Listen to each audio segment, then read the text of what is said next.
limits at infinity. Example 13, given f of x equal to 1 over x squared, find limit x approaches positive infinity f of x and limit x approaches negative infinity f of x.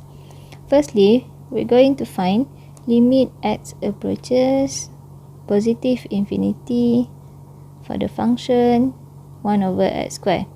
So when we substitute x equal to infinity, we're going to end up with 1 over infinity square. So 1 over infinity square, it will be equal to 1 over infinity. Because we know that infinity means a very big number. So if we square the very big number, we will get a very big number. So 1 over infinity, imagine if we have a very small number, for example 1, we divide it by a very big number. So we're going to get the value of 0.0000000001. Okay, so it's going to be very close to 0. So we could say that if we have any constant and we divide it by infinity or negative infinity, we're going to get the value of 0. So in this case, since we end up with 1 over infinity, so 1 over infinity will be equal to 0. But don't show this working during your exam because it's not proper to substitute x equal to infinity. Next, I'm going to write it down. So limit x approaches positive infinity for the function f of x is equal to 0. And then I'm going to find the other one. Limit x approaches negative infinity also for the function f of x, which is 1 over x squared. And then I'm going to substitute x equal to negative infinity. So we know that if we square any negative number, it will become positive. So here we're going to end up with 1 over infinity, and we know that any constant divided by infinity will be equal to 0. As usual, don't write this down into your working during the examination. And then we're going to write that limit x approaches negative infinity for the function f of x is equal to 0. Example 14. Find the limits at infinity for the following. A. Limit x approaches positive infinity x squared plus 3. So here I'm going to apply the property of limit since we have two different functions and the operation between them is plus. So we could separate the two functions, becoming like this.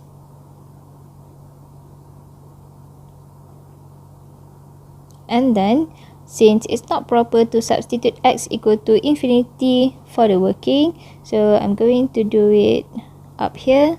So imagine if we substitute x equal to infinity, it would be infinity square. So infinity square is actually equal to infinity. So the answer here would be infinity. And then plus limit x approaches positive infinity for 3, it will be equal to 3. Then infinity, if you plus it with any number, it will still be infinity. So the answer here would be infinity. B. Limit x approaches negative infinity for the function 1 minus 5 over x. So I'm going to use the property of limit. We have two different functions and the operation between them is minus. I would separate the two functions, becoming like this.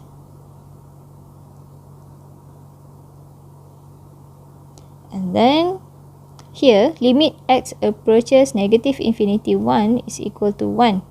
And then for the other one, imagine if we substitute x equal to infinity, negative infinity, so we're going to get 5 over negative infinity. So constant, if we divide it by positive or negative infinity, it will be equal to 0. So here will be 0, and 1 minus 0 is equal to 1. Limits at infinity for rational functions. if limit x approaches infinity, f of x divided by g of x is equal to infinity over infinity, then f of x over g of x will need to be simplified by using factorization by referring the highest degree of f of x and g of x respectively. And also, please note that modulus x is equal to surd s square and is equal to x or negative x depending on the domain, which means we separate the function at x equal to 0. So, when x greater than 0, the function is x, and when x less than 0, the function is negative x. So, for any value of x that approaches 0 from the right, we're going to substitute the function with x. And for any value that approaches 0 from the left, we're going to substitute the value with negative x. Example 15, find the limit of the following. A, limit x approaches infinity for the function 2x cubed plus x squared minus 3 over x cubed plus x plus 2. As usual, we're going to substitute x equal to infinity.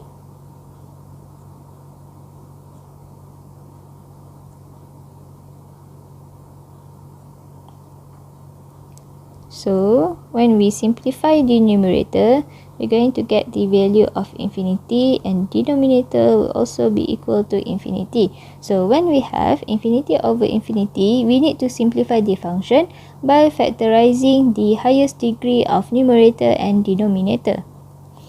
So, for the numerator, the highest degree is x to the power of 3. So we're going to move out the x to the power of 3. So when we move out the x to the power of 3, so the first term becomes 2. What actually happened is, when we move out the x to the power of 3, so it's the same as we divide the first term by x to the power of 3. So we could see here that we could cancel out the x to the power of 3, and what's left is 2. And then we're going to do the same with the second term, which is positive x squared. So x squared divided by x cubed, we can simplify it into 1 over x. So here it will become 1 over x. And for the last one, negative 3, we divide it by x to the power of 3. We cannot simplify it, so it still be negative 3 over x cubed. And then we're going to do the same for the denominator. So for the denominator, the highest degree of denominator is also x to the power of 3. So when we factorize x to the power of 3 for the denominator, we're going to get 1. For the second term, x over x cubed, so we get 1 over x squared. And for the last one, 2 over x cubed cannot be simplified, so 2 over x cubed. And then after we factorize the highest degree of numerator and denominator, we could clearly see that we could cancel out x cubed and write it down. What's left?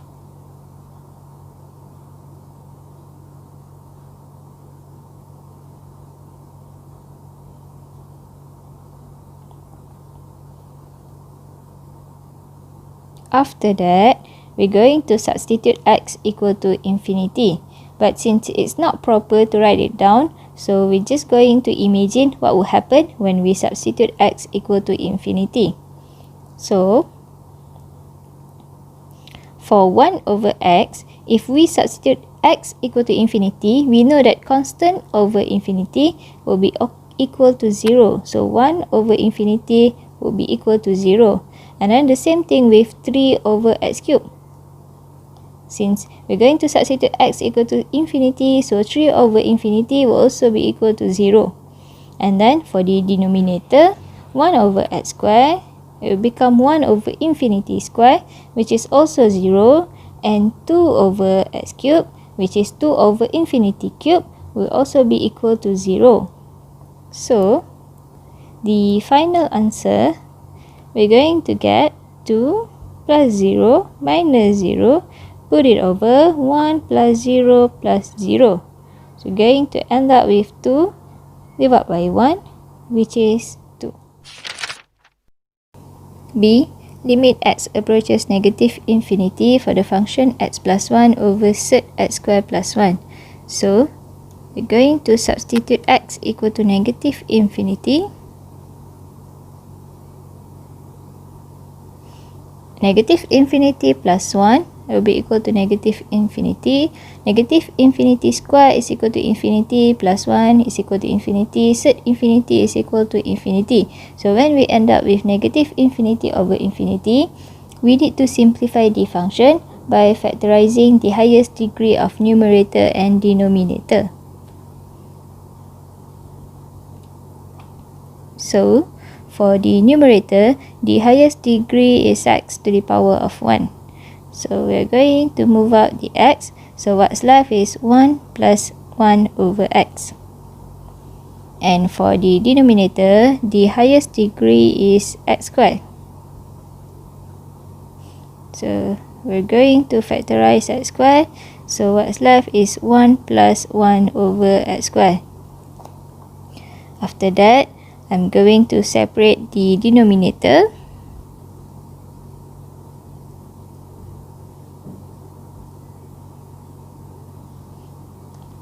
Separate denominator. So it's going to look like this. And then, since we have the value of cert x squared, so cert x squared, it will be equal to x or negative x, depending on x approaches negative infinity or x approaches positive infinity.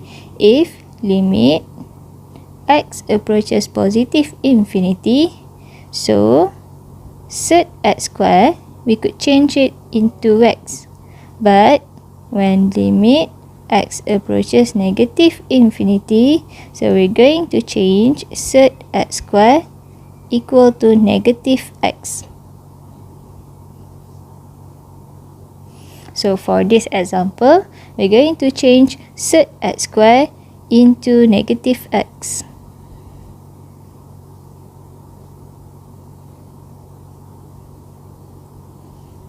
Change it into negative x.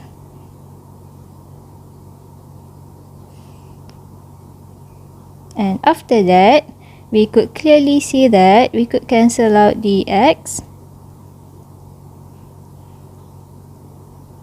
So what's left is 1 plus 1 over x divided by negative cert 1 plus x squared.